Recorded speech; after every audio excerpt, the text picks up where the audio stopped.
Welcome to the first EcoFlora virtual seminar of 2023. My name is Lydia Paradiso, and I'm a doctoral student at the New York Botanical Garden and a graduate fellow with the New York City EcoFlora project. The EcoFlora project was first started at NYBG back in 2017 with a grant from the Institute of Museum and Library Services. EcoFlora is a community science project with three main goals: to investigate urban ecosystems and urbanization, to support open source biodiversity data, and to increase understanding and appreciation of plant life. To date, over 30,000 observers have made almost 900,000 observations of plants and their biotic partners in New York City and posted them onto iNaturalist. For reference, about 60% of those observations are of plants and fungi, and the other 40% are organisms like insects and animals that are pollinators, seed dispersers, etc. You can explore these observations on our project page on iNaturalist, which I will post in the chat right now. Each month, we also sponsor an EcoQuest challenge, which encourages New Yorkers to observe a particular species or a genus and their ecological partners and post them onto iNaturalist. The EcoQuest for January is called Begin the Year with Basidiomycetes. Basidiomycota is a large, diverse class of fungi that includes more than 31,000 known living species, including puffballs, stinkhorns, bracket fungi, polypores, jelly fungi, boletes, chanterelles, smuts, rusts, and some yeasts. They're also known as club fungi due to their club-shaped spore-producing organs called basidia. In New York City, there are over 700 Basidiomycete species with at least one research-grade observation on iNaturalist. So we're trying to see how many of those we can find this month. So far, we found 89 species in New York City, and it's only been 9 days, so that's a pretty good so far. We're also planning a field trip at the end of the month in Alley Pond Park to tie in with this EcoQuest. More information will be available about that. If you are not already on our mailing list and you would like to stay up to date on EcoQuests, talks, field trips, etc., you can sign up at this link. So now, for our talk tonight, I'm going to turn it over to Tomi to introduce our speaker. You're muted. Thank you. Thank you, Lydia. I'm going to start off first with a land acknowledgement. So I'd like to begin this seminar with a land acknowledgement by recognizing the original people of this land, the Lenape, as well as their deep connection to the Lenape-Hoking homeland. As an organization dedicated to advocating for the more than human world, we must also acknowledge those who are original stewards of the land. We believe in the importance of acknowledging the settler colonial genocide perpetrated against Indigenous communities, as well as the resilience of the Lenape, who still today continue to resist erasure. Awesome. Okay, so for our speaker tonight, I'm going to introduce Tatiana Marquina, who will present her talk titled Gathering Plants and Mushrooms in Local Parks and Forest, a practice that supports cultural identity, connection with nature, and stewardship. Tatiana is an environmental scientist with an MA in environmental planning and a PhD in natural resources. Her work explores how interactions with nature help us improve well-being, as well as foster environmental care and stewardship. She is also interested in the use of nature-based solutions to help reduce the risks associated with natural hazards such as flooding or erosion. Tatiana currently lives in Puerto Rico, where she collaborates with the local government to assist them with the recovery from the damages of Hurricane Maria and strategies for building resilience. When she is not working, while sipping a delicious cup of local coffee, she usually goes exploring around the island. Her go-to hike is to the top of El Yunque, the only tropical rainforest in the US National Forest System. Is a great place to connect with nature and to touch the clouds. So as our talk goes on, please feel free to enter any questions or comments. At the conclusion of the talk, we will go through as many questions as we are able. If you have a question or comment you would like to ask verbally at the end of the talk, you can use the raised hand feature or note in the chat that you would like the opportunity to do so. Also, if you are unable to stay for the whole talk or would like to share with others, a recording will be posted on our YouTube page where you can find other recordings of our other recent talks. And now I will turn it over to Tatiana. Thank you so much. And hello, everyone. Give me a second. Well, before I'm going to share my screen and start the presentation, I want to thank you all for joining today to listen to my talk. I want to wish you happy holidays. I hope you've all had a restful time with your loved ones. In Puerto Rico, we're just starting back the work cycle, because here they vacation from 24th to this Monday, January 9th. So we're still slowly rolling into the work mode. So if sometimes I stumble a bit in my presentation, please excuse me. And as Tony mentioned, my talk is going to focus on gathering or foraging mushroom and plants and other edible species. But before I start, I was just wondering if folks would mind putting in the chat if they're familiar with the practice of foraging. Like, have you heard of it before, especially foraging as done in the context of US cities? Have you maybe gathered yourself, or maybe you've seen somebody else gather? And what have gathered if you are? I see a lot of yes and foragers. So that's awesome. Yeah, it's great to know that folks are familiar with the practice. And also, well, I will be presenting just experience from my research and with the group that I've worked with. And so I'd be excited to hear about experiences of other people with the practice and what does the practice mean to them, as you're going to see later from my results. It's a diverse practice, and it has a variety of meanings to people, and also a variety of values that it provides to those who gather.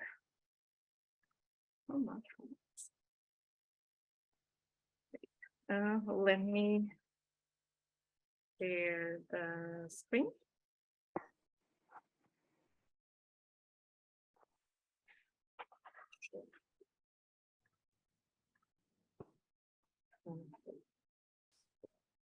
Can everybody see the presentation? Perfect. Well, as I was saying, just wanted to thank you again for joining the talk today. And today I'll be presenting a part of my doctoral research, which looked at foraging practices, gathering practices on local parks and forests. I focused on New York City, but I also did some foraging research in Burlington, Vermont, on fiddleheads harvesting. And it's also a topic that's really close to my heart, to my childhood, because when I was little, we would go foraging in the countryside, both for sustenance, to gather mushrooms and berries, but also for recreation, as a way to be in nature, as a way to connect. And so when an opportunity came up to join a larger project in New York City that looked at foraging in the context of the city, I quickly jumped in at that opportunity because I wanted to learn more about it and see how it might resonate or maybe relate to the experience that I've had. And also, before continuing, I do want to acknowledge that there are, this is a sensitive topic, maybe foraging, because we know it's not always allowed. And so here, I just want to talk about experiences of groups, talk about what the practice means to them, and talk about the practice in general. Also, before diving in, I want to make separation between gathering and hunting and fishing, because even though all, those practices share some similarities, foraging has a particular context and maybe even a different group that engages in the practice. So today I'll be just focusing on gathering plants and species, not and mushrooms, not hunting or fishing. And so in addition to my personal interest and experience with the practice, why did we focus on this topic? The larger research that looked at foraging in New York City, and also my research that looked at a specific immigrant community, specifically Russian-speaking community. And also, as a disclosure, I am of Russian origin. And yes, this research has a particular also meaning nowadays, given the situation that's happening, and it's a bit sensitive topic for me. Russian related stuff, but in this study we had a different people of different countries, people of different origins, but people who spoke Russian and were Russian speaking immigrants.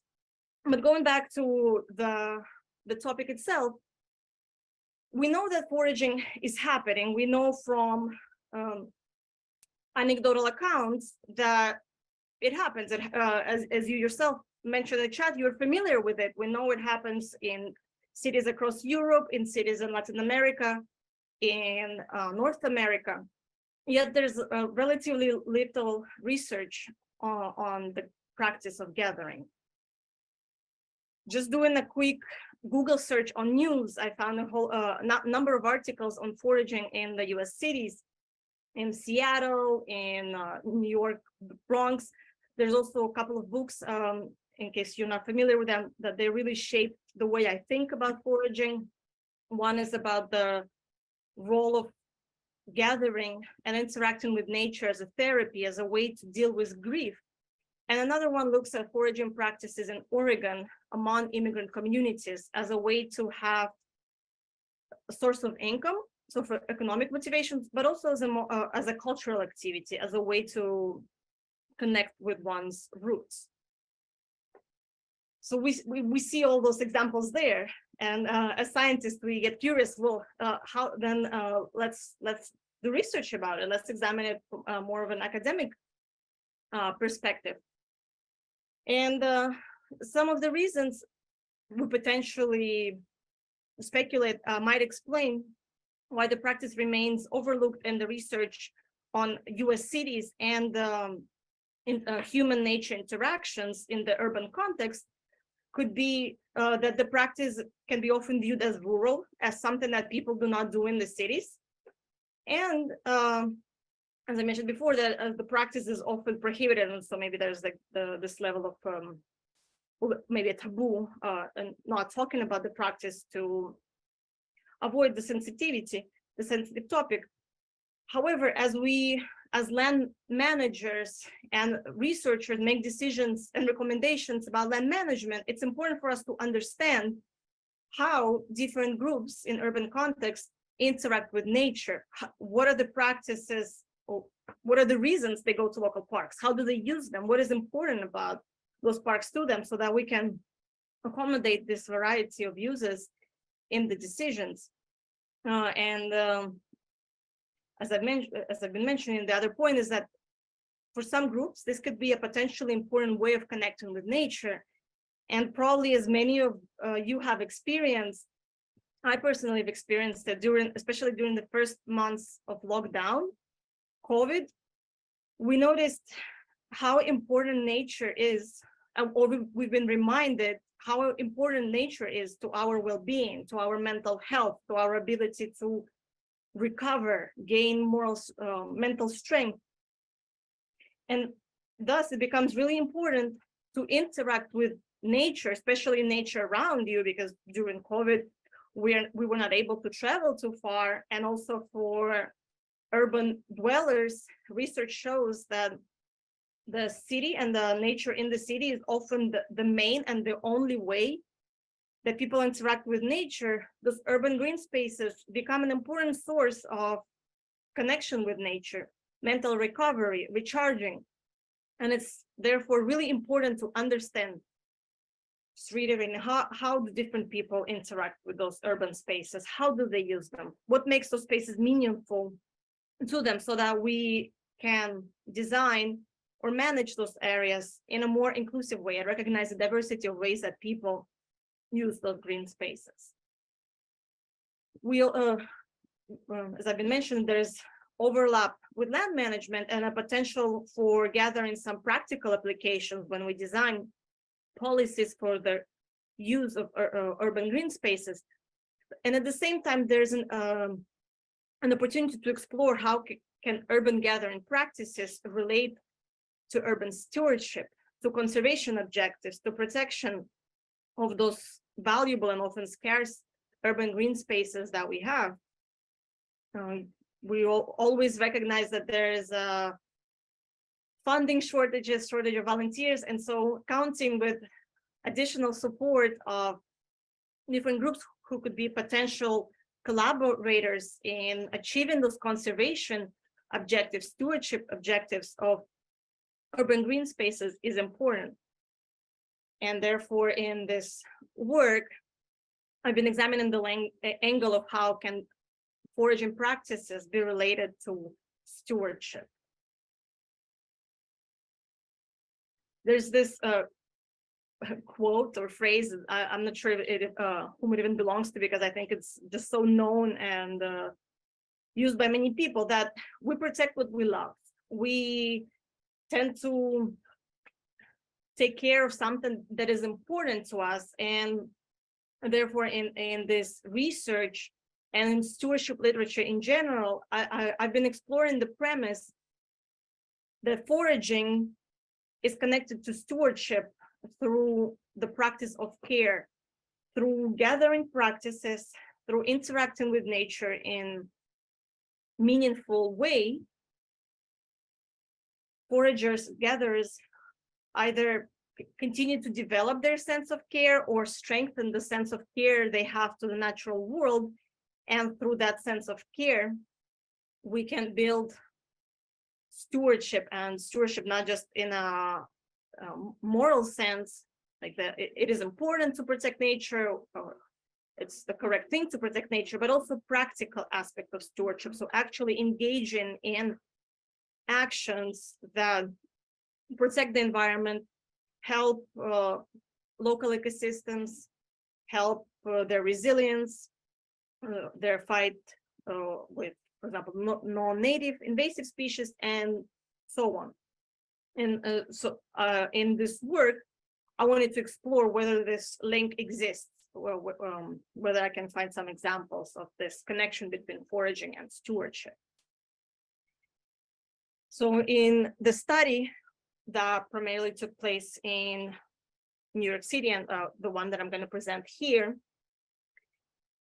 I wanted to examine the benefits and values that are associated. Hello? I wanted to examine what are the different benefits and also values that are associated with foraging. And also I wanted to explore, well, are there any stewardship practices associated with foraging? And if so, which one are they and how prevalent they are? And in order to explore different benefits and values associated with foraging, I used the ecosystem services framework. I'm gonna briefly go over it for folks who might not be familiar with it.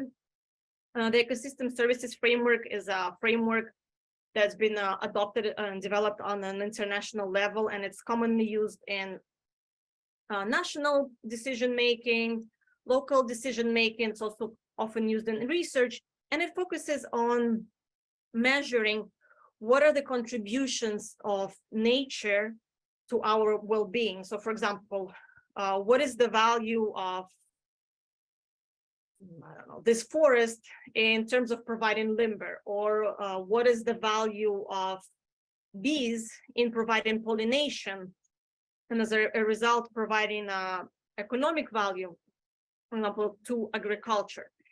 And the premise of the framework is that by enumerating these different benefits that nature provides to us, like water purification, clean air, like I mentioned, pollination, recreation opportunities, aesthetic experiences, we can take into account the value of those benefits when we make decisions about trade-offs. So for example, when we make decisions about different land uses, whether keep this piece of land undeveloped as forest, or maybe eliminated for agriculture, well, what are the different benefits that we'll receive from forest versus agricultural land? What is the value of those benefits? And assess the trade-offs between those values in order to make a more informed choice and take into account those values when making this land management decisions. And the framework focuses largely on valuing those ecosystem services, often in monetary terms. So what is the economic benefit of clean air, or what is the economic value we get from having bees pollinate our crops? And one of the main assumptions in this practice of valuation that is nowadays challenged in the ecosystem services research is we assume that one practice only has one benefit, and thus when we count values, we only value individual benefits from service, which can overlook benefits that are connected. And I'm going to give examples of those interconnected benefits later when I present the results. And moving from the ecosystem services valuation in economic terms, there also exist other ways of valuing ecosystem services. So not just in terms of financial or dollar value, but also just capturing what are those benefits, what is their value to people, not in monetary sense, but in just intrinsic sense or emotional sense, just something that is important to people that they're willing to protect it regardless of what economic value it might have. And so in this study, I wanted to look at valuing ecosystem services and benefits associated with foraging, and challenge this assumption that only one benefit is associated with one ecosystem services, and show that those benefits are interconnected often, and therefore it might be a bit more simplistic, the analysis that is often used to value ecosystem services to make decisions. And this runs the risks of overlooking those values in the decision making. So in this was a bit of theory to give background into the study. And specifically in this study, I focused on mushroom foraging among Russian-speaking immigrants. The study that took place in New York is part of a larger study on immigrant foraging that also looked at Mexican American and Chinese American communities. And there was an interest in looking at Russian-speaking group for several reasons. First, because Russian-speaking community is a relatively large group in New York City. It's a significant portion of population that uses local green areas. And also because in the interviews and the work with Mexican American and Chinese American groups, mushroom foraging didn't come up as much. But from personal experience and from some anecdotal data, we know how mushrooms are extremely important to Russian community, to my community. And so we wanted to look at this group to explore, well, what are the types of mushroom that are being foraged in New York City and surrounding areas, and also what is the underlying motivation behind this practice. And here I'm just sharing, I want to just share a few examples of news published in New York about mushroom foraging.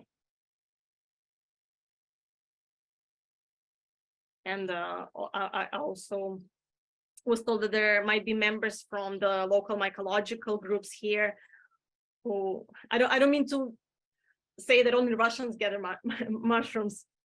It's a common practice among different groups, but just the way the study was designed, we were looking at different immigrant communities just for the sake of defining the study population, and also looking at how different ways of interacting with nature, in this case through foraging, maybe helps immigrant communities integrate and adjust to the life in the new home country. So to reach the study objectives and examine those different benefits, values, and also stewardship practice, I conducted interviews and also participant observations. I went to different foraging walks.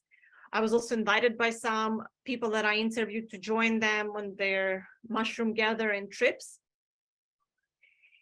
which was, as you're going to see later when I discuss my results, it's just a really great way to meet people. From my experience during those during the study, I saw that it was a great way for people to interact and meet others. Like I mentioned, like people who have never met me or only met me once invited me to join their foraging talk, because it's just a way to build connections and interact and also connect over something that's really meaningful to people from maybe the same cultural background. I conducted my research in the fall of 2019, so right before the COVID started. It was during the fall, so an important foraging season. And I was able to interview 10 people that I met through word of mouth, mycological groups, and also just going to different Russian-speaking community centers and talking and just asking, oh, do you know people who gather mushrooms? And can I talk to them? And that's how I was able to reach those participants. After conducting interviews, they usually lasted between an hour and like sometimes 3 hours. I collected the data and analyzed it. And I found that the respondents in total, they gathered 18 species of plants and 61 species of mushrooms. It's a lot. I'm not going to be able to mention all of them, but some examples of species of plants, for example, include different berries, pine cones. Some people eat or drink, well, not drink, they eat small pine cones, which was curious to me. I've never heard of that before. There's a variety of mushrooms, bella mushrooms, bolets. I know their names in Russian very well. In English, I struggle a little bit, like chicken hen. It's a big number. There was even some psychedelic mushrooms that people gathered for recreational properties, which I found curious, and I also appreciated people sharing that with me. You know, that information also illustrating trust and their comfort with talking to me and sharing about their different foraging practices. I've also found examples of 5 provision and ecosystem services, or in this case, material benefits, some ecosystem services that nature provides to us. So for example, material for food, people use the mushrooms and species they gather to make soups, marinate mushrooms, but also interestingly, some people use the materials they gather, like mushrooms or wood, to make art. As you can see, an example on this photo, one of the people I interviewed shared with me the art he creates using the materials that he gathers in different areas, in different parks and forests. And I've also found examples of different cultural ecosystem services or non-material benefits. So examples of non-material benefits can be recreation, aesthetic enjoyment, a sense of place, sense that you belong somewhere, or this is like your place, a place that you go to. And I've also found examples of 4 different values that are not necessarily fit in the ecosystem services framework, but they're values that people associate with this practice that I'm gonna now present. But I also want to give a bit of context to this photo of a foraging walk organized by one of the participants I interviewed, where he just had a talk with people and talked to them about different species in the forest and taught them some mycological knowledge that he has, some knowledge that he has about different species, about different ways to also protect the forest. And as you can see, this photo speaks of multiple examples. You can see here people taking photos, so in a way creating art, creating memories, At the same time, people gathering around mushrooms, so sharing knowledge, creating social relations. It's just a myriad of different benefits that this practice provides to people. And just to present some data on the types of cultural ecosystem services, or again, non-material services that are found, there was a benefit of, for example, gaining perspective on things, or connecting spiritually to nature, to higher creation. For example, folks who were religious felt connected to God, feel connected to Mother Earth through the practice. People also shared education and knowledge, recreation. But most importantly, as we can see here, the main benefits, all reported by all respondents, were cultural heritage. So the contribution of gathering to maintaining one's cultural identity, and also the contribution of foraging to social relations, to meeting people, meeting new people, but also strengthening relationship with existing group of friends, with family members.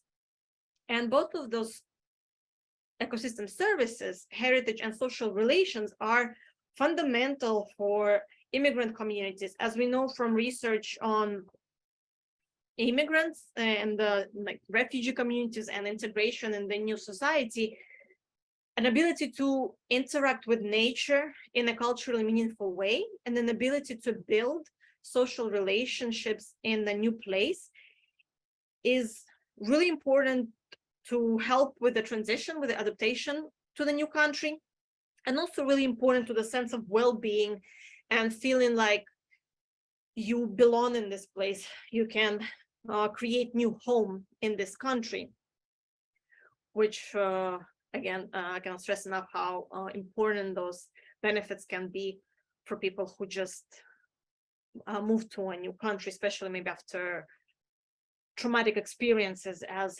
refugees or immigrants often experience prior to immigrating. Well, in the work, I also found examples of different values that do not necessarily fit in the ecosystem services framework, but they provide important connections for people and meaningful aspects of foraging and interacting with nature. These examples include kinship with non-human species, so feeling like nature or different species are part of your family, part of your close circle. There's also sense of care, caring for the nature, caring for other people, caring for other species. And as we know from work on stewardship, care is fundamental to engaging in stewardship and pro-environmental behavior. So this is an important component of developing, of fomenting this pro-environmental behavior and conservation I was talking about earlier. There was also an important element of connection with nature, to nature, through the practice of gathering. And again, from other research, we know that connection to nature is central to well-being. So it's an important part of receiving that well-being benefit from interacting with urban green spaces. And it's also an important component of pro-environmental behavior, feeling connected to that natural world and therefore wanting to protect it. And lastly, and interestingly, an important value associated with forest is love. And maybe it sounds a bit, I don't want to use, maybe a bit odd, you know, we don't talk about love in science and research. It's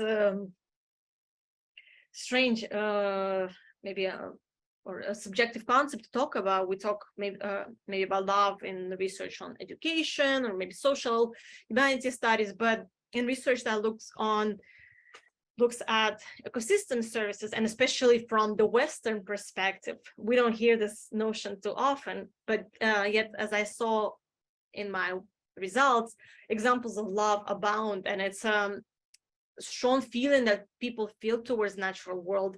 That's something they practice through gathering and also through foraging and taking care of species. It's that love is that underlying motivator that connects foragers and gatherers to the world around them. And also, just not to speak in vacuum, I wanted to provide some quotes from my participants to give context on what I found and examples of different benefits that they receive or values they associate with practice of gathering. As I've mentioned, social relations is an important aspect that came up.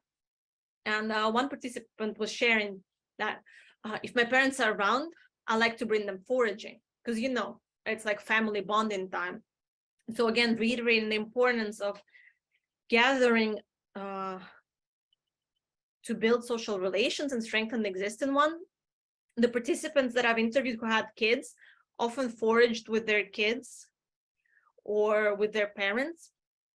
Of course, it's not guaranteed that second generation immigrants will continue foraging practice from their parents. People I interviewed were mostly first and somewhat second generation immigrants.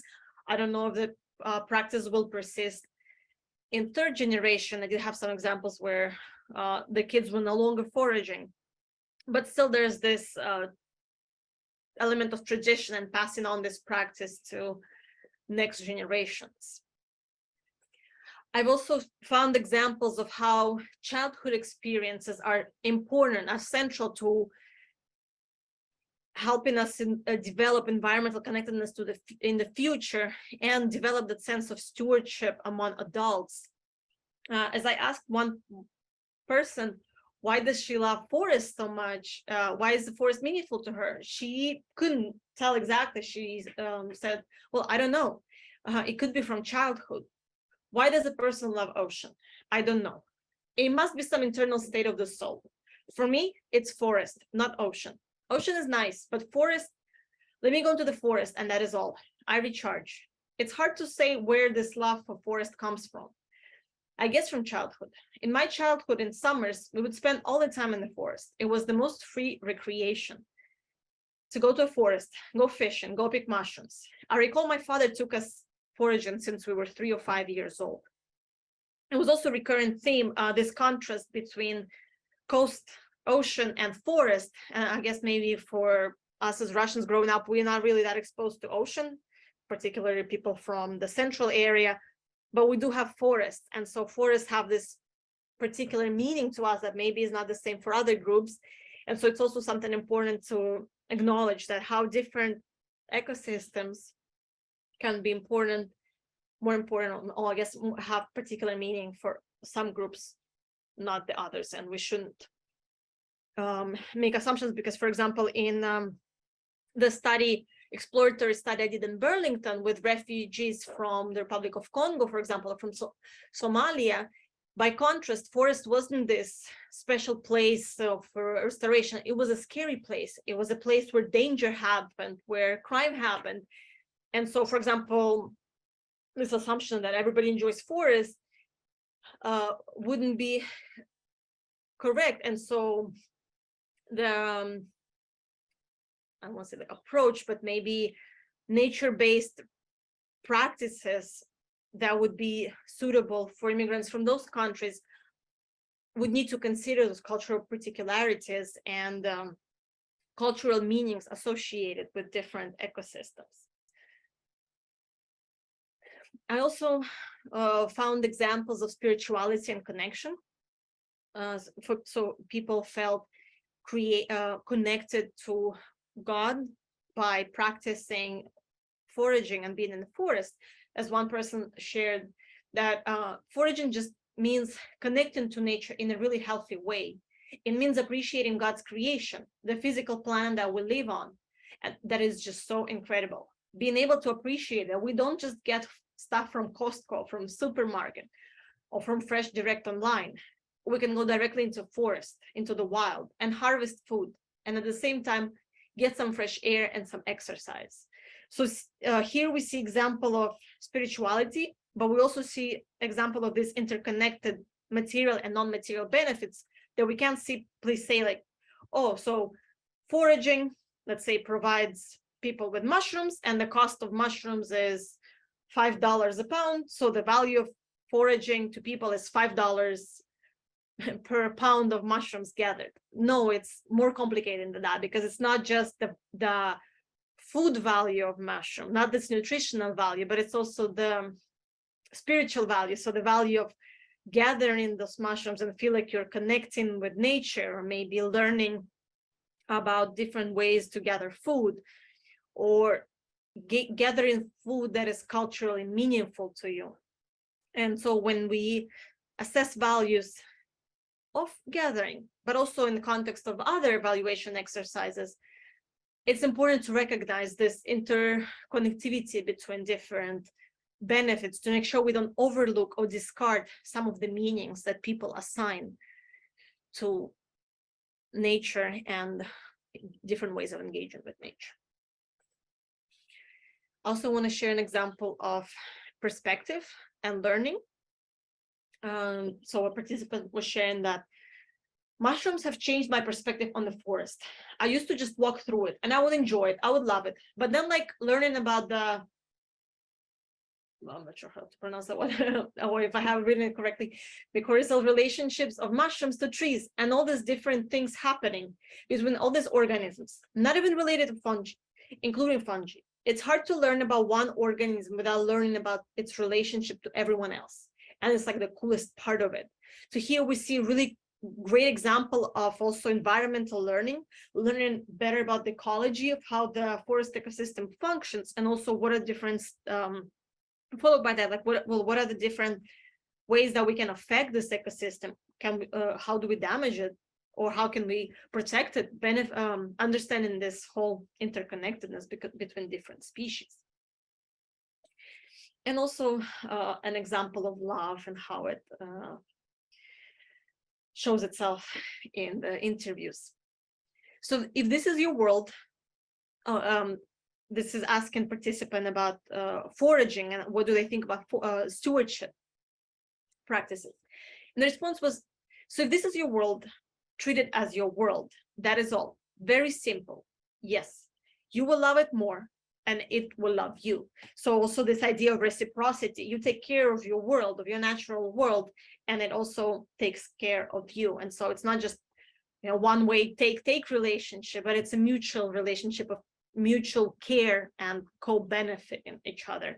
Again, this is maybe not something that's often discussed in the Western research, but might be more common and prevalent theme in non-Western discourse on human nature interactions. And also just circling back to the point of how different values and benefits are interconnected. A participant was talking how in the winter when he can't gather mushrooms, and he gets sad because, you know, I have to eat food from the supermarket. I have my jerky, the jerky he makes from mushrooms. And I think about all the times I spend in the woods, and then like it tastes so good. It's just good for the soul. So again, it's more than just the monetary value of mushrooms. So like, let's say it's $5 per pound. So it's $5 he didn't have to spend buying those mushrooms in the supermarket. No, because it's also nurturing the soul in a way, and providing this memory of past experience of being in the forest before, and that is much harder to value, and also it's impossible or even offensive to put a dollar value on that. And just to illustrate here in this photo from the foraging walk of different interconnected benefits. So you can see here the foraging guide, he provides education, he's teaching different participants, attendees about mycology and mushrooms. At the same time, mushrooms provide food, and also plants, they provide source of food for people. It's also social relationships, as those people were interacting with each other, making friends, exchanging information. And also it's aesthetics, it's enjoyment. You're walking around the forest, observing things that maybe you haven't noticed before, and getting that beauty and recreation benefit from it. And all of them are connected and hard to separate. And also circling to the topic of stewardship that I was interested in, in addition to benefits that are documented, I also found examples of 14 different stewardship practices that the foragers engaged in. I'm going to mention multiple examples. So, for example, respondents use techniques that minimize damage to mycelium. And if some folks here who are familiar with mushroom gathering here could weigh in, there was a divide. Some folks say that it was better to cut with the root, cut with leaving the mycelium in. Some folks said it was better to pull with the root. But overall, folks were considerate about that, and they wanted to also, they were actively searching information on correct picking techniques that do not damage the ecosystem and do not damage the mycelium. People also often picked up trash at foraging sites. They would bring plastic bags and just gather garbage in the areas where they gather. They also practiced selective harvesting. So, for example, if they saw young, undeveloped species, they would leave them behind.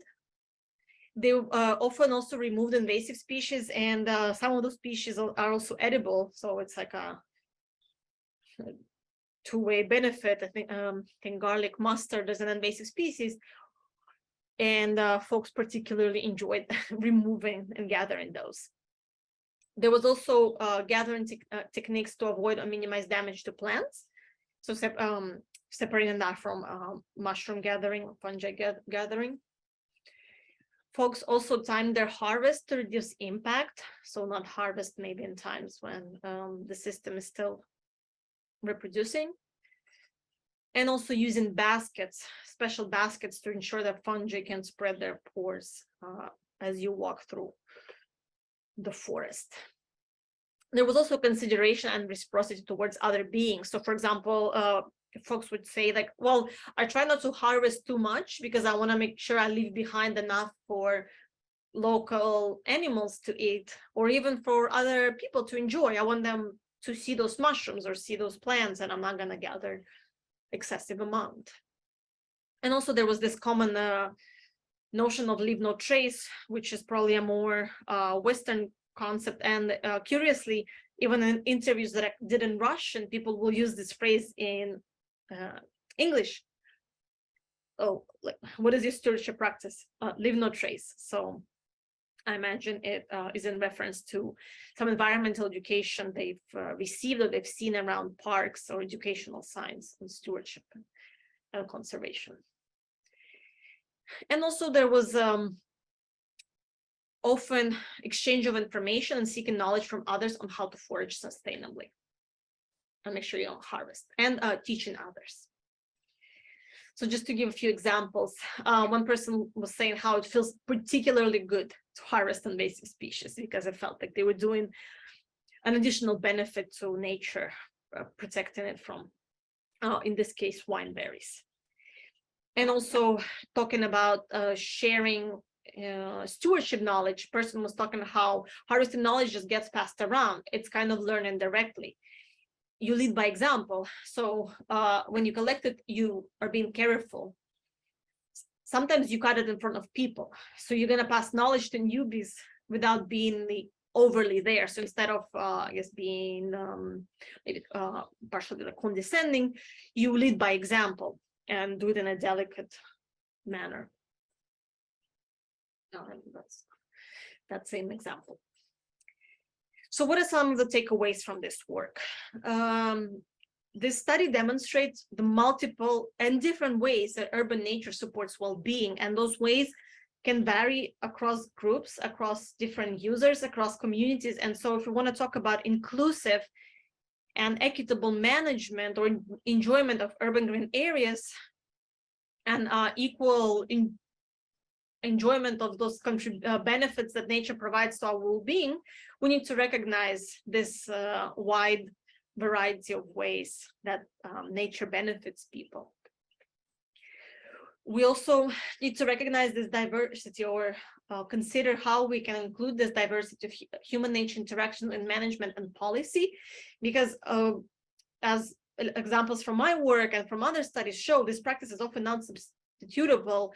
You can just, instead of go gather mushrooms, like, we'll just go buy those same mushrooms in the store. It's not the same. It's the whole act of gathering them, of being in the forest, that is meaningful to people. And so we need to explore ways of, I guess, reconciling this interactions with also conservation objectives, and finding maybe middle ground, or at least start a conversation, start a dialogue around this topic, or continue, because I know there's already multiple efforts happening on this exact matter. So just continue developing and deepening this conversation of how we can reconcile also the stewardship objectives and the stewardship practices that foragers engage in management objectives. And we also need to consider how benefits associated with ecosystem services are interconnected. And so when we make decisions about trading off one ecosystem service for another, and what we choose to prioritize, we need to take this critical thinking approach of, are we considering all the benefits? Are we prioritizing someone's values over somebody else's values? Are we ignoring one group over another? And just once again, applying this equity lens. And before I conclude my talk and we proceed with the Q&A session, I just want to acknowledge everyone who was involved in this process. First and foremost, for my advisor and my mentors, Rochelle Gould, Marla Emery, and Patrick Hurley. Also great scholars on foraging research, Marla Emery and Patrick Hurley. So if you want to look for more studies that explore this topic, I encourage you to look them up.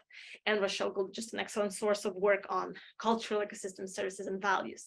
I also want to thank my university, University of Vermont, and the Gunn Institute, where I was studying as I was conducting this work, and the U.S. Forest Service that supported me in this process. I also want to just thank all of the participants, people who gave their time, local community centers, people who took me in with questions, and the local mycological groups who also let me be part of their walks and learn from them about their foraging practices and gathering practices. And with that, and with some photos of mushrooms, the mushroom on the left is a particularly prized mushroom for Russian community, a bulit. And on the right is, I don't remember the English name, but here's just some few examples of culturally meaningful and really, really important, valuable mushrooms for Russian community. Thank you again for your attention, and I'm happy to answer whatever questions you might have. Awesome. Thank you so much, Tatiana, for this talk. I know it was really interesting for me to kind of think about some of these, non-tangible services that things such like foraging can provide. So if you guys have any questions, feel free to put them into the chat. We've already got a couple in there that I'm gonna start on. As I'm looking through this, okay, I know I have a question. While I find these other ones, was there any talk about how the species that are growing here are different than the ones that they would have been harvesting back home, or is there kind of a lot of similarities that they are able to kind of transfer that knowledge?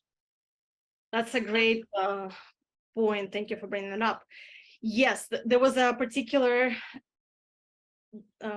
point about what is considered non-edible or poisonous. Like some mushrooms, for example, that maybe local mycological groups here didn't necessarily gather. Russians gathered with little hesitation because they didn't find them non-edible, did not consider them dangerous. Overall, most of the species were the same because again, we're thinking about New York and that part of Russia where the climate and ecosystem is very similar. So folks were able to recognize most species. However, they also mentioned stories where they would have to stop people, the other foragers, and just make them throw away mushrooms because they looked similar the mushrooms that they gather look similar to the species they gather at home, but here those were actually poisonous species, like actually poisonous toxic species. And so the more experienced foragers, more experienced with local species, would like just stop people and say, throw this away. This is poison. You can't you can't eat that. Well, that also speaks to the importance of some of that kind of like community building and learning from each other kind of stuff Yes. to be able to do that. All right, we got a question that was from earlier in the talk from Mike. Many urban green spaces are on land that have pesticides or herbicides or heavy metals. So did you see any impact or discussion of that in your interviews? Not really. It didn't come up. I asked like indirectly about that, but it's not something that came up as a concern. Interesting. A question? I do recognize that this is something to keep in mind, especially in the context of cities. So maybe also some of the folks I interviewed, they tend to forage more outside of the city. And maybe Okay. what in the city is more for like non-consumption, like for art or maybe flowers, some plants. Yeah. The question before that was regarding the pie chart that you posted or showed at the beginning of your talk. I think it was one of, yes. It was like it had the 4 different, yeah, that one. Yes. Yeah, Susan Fraser just wanted to know where that came from. Oh, sorry. That was from, and that's still on the same slide. This one, I think it was from UK, but there's also a similar one from EPA, from the EPA. All right, let's going through here. There was a lot of different comments about how people are foraging, what they're foraging. Go through here, so talk about botanical names versus common names. I know there's kind of arguments for both sides. Okay, well, maybe there's a question in that. Were there, when they were referring to the species that they were foraging, did they have different names among different people for them, or were they all kind of referred to in the same way? They often use lay names in Russian. Some more familiar folks, like maybe who are members of the Mycological Society or people who have background in biology, they would also use a scientific name, or they give me also an English lay popular name translation, but not so far as differences. Just mostly just using the Russian popular name.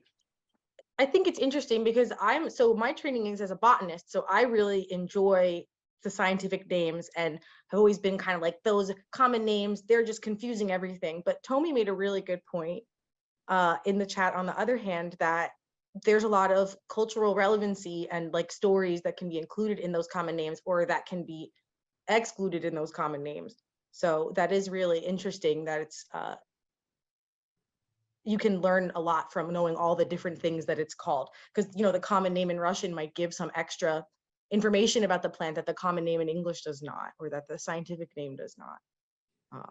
Yes, yeah, absolutely. And actually, now that we talk about this, I remember an example with honey mushrooms that folks would refer to them as honey mushrooms. However, one of the participants commented to me that actually the variety that we know in Russia is not the same as they have here, but it was different species, but it was still referred as the same, because I guess that maybe the difference is not notable or meaningful.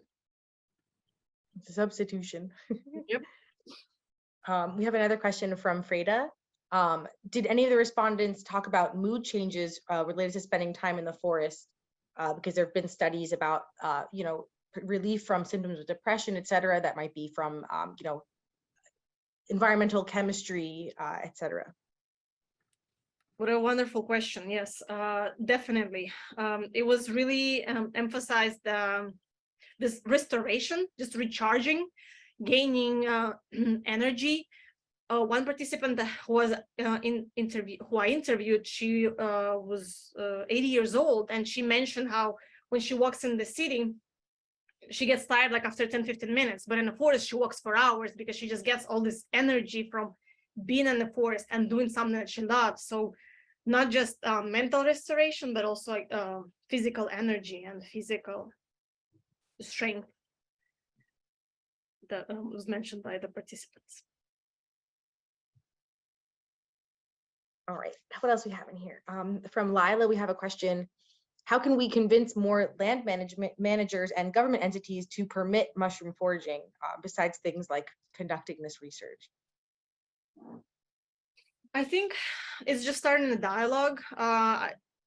Almost everybody that I interviewed, and I asked them, like, well, what are your suggestions? What do you think as a practitioner of gathering? We just want to talk. We're ready for dialogue. So maybe, well, I don't know what's feasible or possible, but having some kind of maybe a forum or a meeting between land managers and gatherers or folks interested in the topic to see, well, what are the overlaps? Where are the shared interests and passion? Because, like, as we can see, both are interested in conservation and protecting this resource. So, like, where can we agree? Where can we find points in common? And how can we move forward?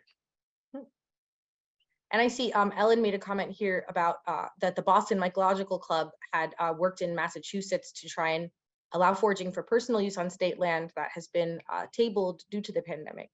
But that's another way, I guess, organizations like New Jersey, New York Mycological Societies have some kind of, strength in numbers to maybe may have influences like that. Especially with that distinction, I guess, between personal use. I guess that's one of the probably many reasons that some of these are in place, is they're really trying to avoid, people profiting commercially off of state land. Yeah. Yeah, I think they have licenses in license system, I think, maybe in Washington State or Oregon. But that's, yeah, mostly on state lands. Not sure how they manage that. But that's a good example. I think Seattle is a good example of urban foraging, to maybe see how they made it work there.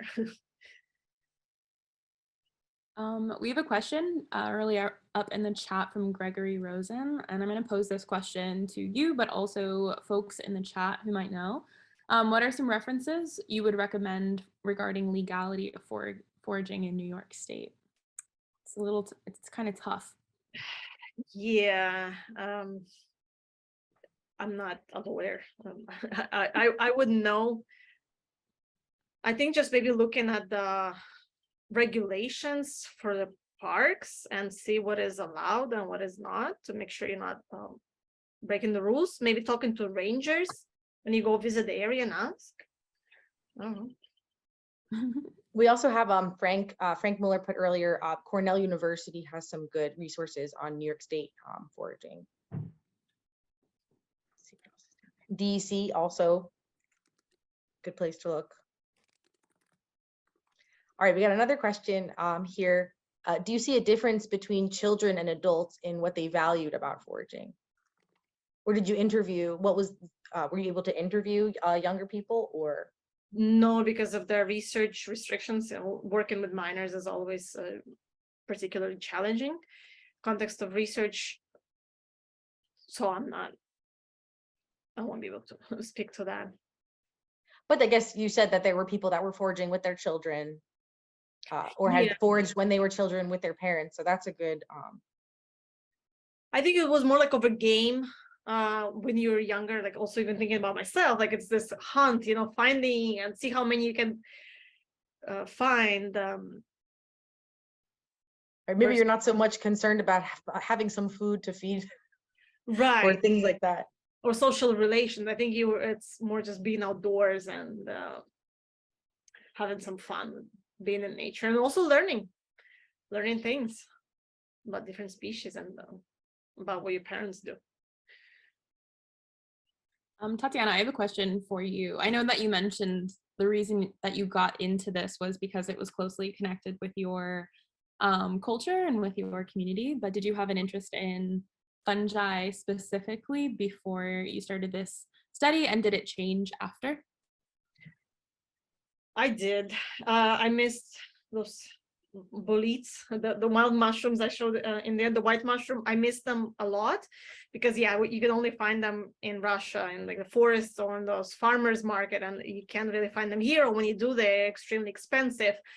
But when I moved to the US, I did not feel comfortable going gathering, but also didn't really think of it as something I can do as a urban person who didn't have a car. So it was just really great to connect with people who do it after immigrating to the US, and they find ways and they learn local ecosystem and they actually figure it out. And also go foraging with some of my American friends and learn from them, like what do they gather and how do they use the mushrooms they gather.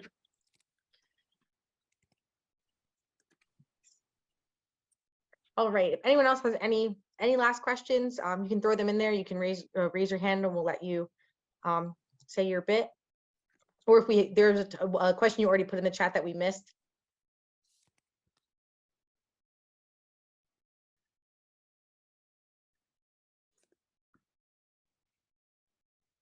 Cool. Well, Tatiana, thank you again so much for coming and talking with us. I know that when we go on our fungi trip in a few weeks, I'll be thinking about when I'm out there, what are the things that are most important to me? What do I feel like I'm getting out of this? Well, also, I know I will learn a lot out there too from people, and that's why we're excited to do it, to have people come. Some people will know a lot, some people will not know that much, and that's why we like to do those trips and do these kind of things. Yeah, this social exchange and fomenting relationships through interacting with nature, I think is just so special, and I'm really glad you organizing this different talks. And I want to thank you for this opportunity and for inviting me and for letting me talk to you. And also just want to invite and encourage everyone to get out there, go experience nature, especially now in winter when it's probably cold over there in New York and maybe gloomy and unpleasant, but go out. You know, there's no better remedy than interacting with nature to just boost your mental well-being or recharge or shake off some things and have a fresh start. So whenever you're feeling gloomy, go outside. Nature is a very potent antidepressant. All right, and here's a link really quick if you guys are not on our mailing list and you want to stay tuned. Also, when we post the recording of this, you'll also be able to find out from that. Sorry, Tony. I was just saying thank you. Thank you, everybody. And thank you, Tatiana, for joining us today. Everyone, and enjoy the rest of your week. Have a good one, guys.